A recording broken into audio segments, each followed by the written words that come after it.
Bismillahirrahmanirrahim. Assalamualaikum warahmatullahi wabarakatuh. Saya ingin bicara tentang Ahlul Bait, Itrah, dan dzurriyyah Rasulullah. Pada kesempatan kali ini saya tidak ingin membahas soal nasab, karena saya bukan ahli nasab. Saya hanya ingin menjelaskan tentang definisi nasab yang tersambung ke Rasulullah. Nasab yang tersambung ke Rasulullah yang sekarang heboh di Indonesia itu sebenarnya ada 3 klasifikasi nasab. Yang pertama adalah Ahlul Bait. Disepakati oleh jumhur ulama bahwa Ahlul Bait itu hanya 5 sesuai hadis Nabi Muhammad SAW. Yang pertama adalah Kanjeng Nabi Muhammad. Yang kedua adalah Sayyidina Ali bin Abi Thalib. Yang ketiga adalah Sayyidah Fatimah binti Rasulullah SAW. Yang keempat adalah Sayyidina Hasan. Yang kelima adalah Sayyidina Husain. Dengan wafatnya Sayyidina Husain di Karbala, Ahlul Bait sudah tidak ada, karena Kanjeng Nabi Muhammad wafat, lalu Sayyidah Fatimah wafat, lalu Sayyidina Ali wafat, lalu Sayyidina Hasan wafat, lalu Sayyidina Husain wafat.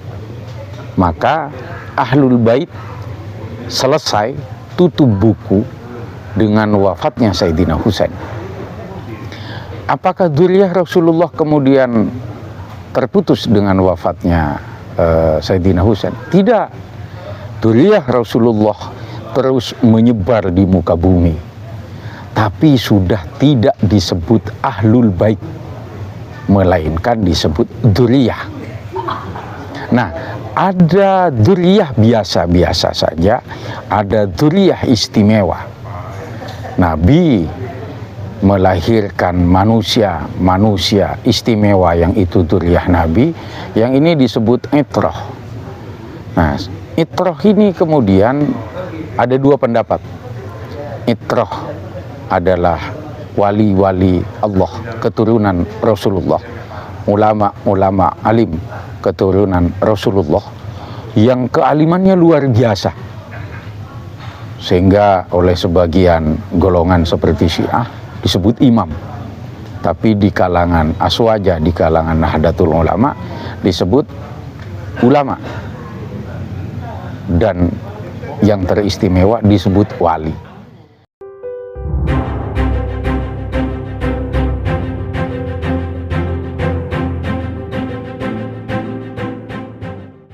Dzurriyyah Rasulullah yang menjadi itrah inilah yang layak untuk dibanggakan dan layak untuk diikuti, karena beliau melayakkan dirinya sebagai pengayom agama, sebagai dai, sebagai keturunan Rasulullah yang menyebarkan Islam di muka bumi dengan santun, dengan kecerdasan, bukan dengan kesombongan, melainkan dengan ketawaduan.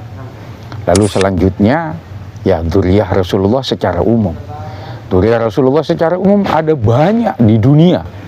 Bisa jadi ada puluhan juta, bahkan mungkin ratusan juta di dunia. Nah, dzurriyyah Rasulullah yang ratusan juta ini salah satunya Wali Songo.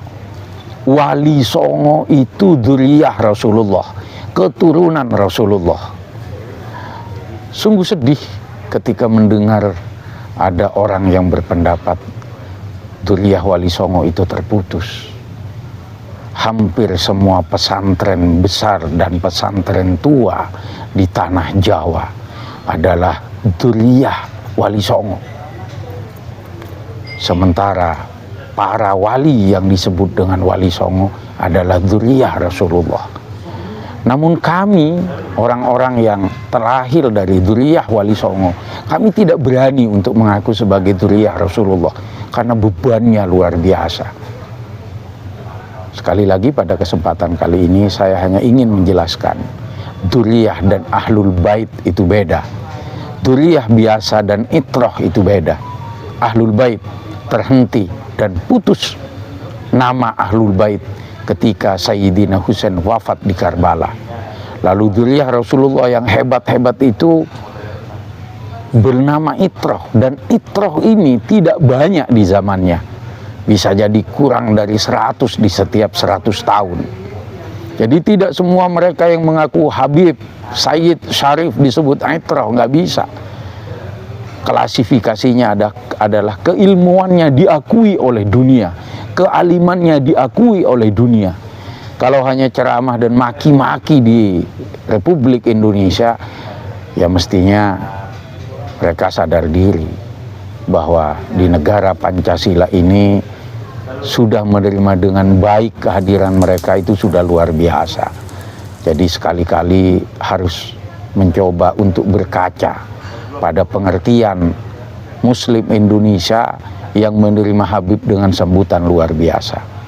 Saya ingin mengetuk kesadaran rakyat Indonesia bahwa yang perlu dan disambut luar biasa itu dzurriyyah yang itrah, dzurriyyah yang alim, dzurriyyah yang berdakwah dengan kesejukan, bukan dzurriyyah yang berdakwah dengan babi dan anjing, bukan yang berdakwah dengan memaki-maki, bukan yang berdakwah dengan ngata-ngatain Wali Songo putus keturunannya. Wali Songo itu masih ada. Keturunan Wali Songo hampir merata mendirikan pesantren-pesantren tua di tanah Jawa. Demikian, Assalamualaikum warahmatullahi wabarakatuh.